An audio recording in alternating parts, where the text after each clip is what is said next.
Assalamualaikum warahmatullahi wabarakatuh. Ilmu adalah cahaya dan pendidikan adalah kunci kepada kemajuan umat.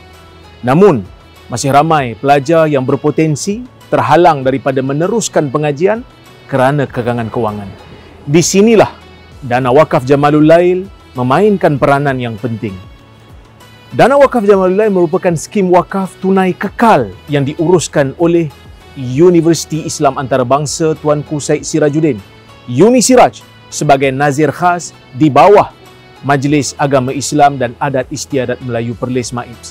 Dengan kerjasama Bank Rakyat, dana ini dilaburkan dalam instrumen patuh syariah bagi memastikan manfaatnya berterusan kepada pelajar dan pembangunan akademik.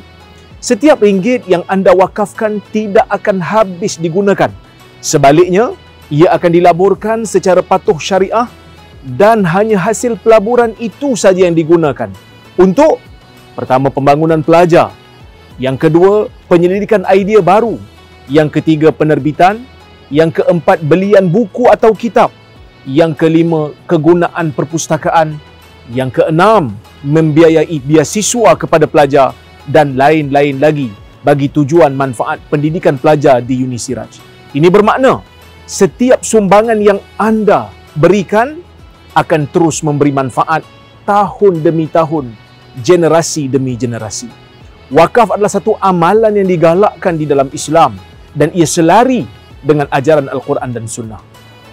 Rasulullah sallallahu alaihi wasallam bersabda dalam sebuah hadis riwayat Muslim yang bermaksud, apabila seorang manusia meninggal dunia, maka terputuslah amalannya kecuali daripada tiga perkara: sedekah jariah, ilmu yang bermanfaat, dan anak saleh yang mendoakannya.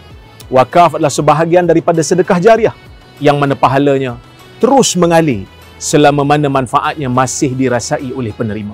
Oleh itu, menyumbang kepada Dana Wakaf Jamalul Lail bukan sekadar membantu pelajar, tetapi juga merupakan satu peluang untuk memperoleh ganjaran yang berkekalan di sisi Allah.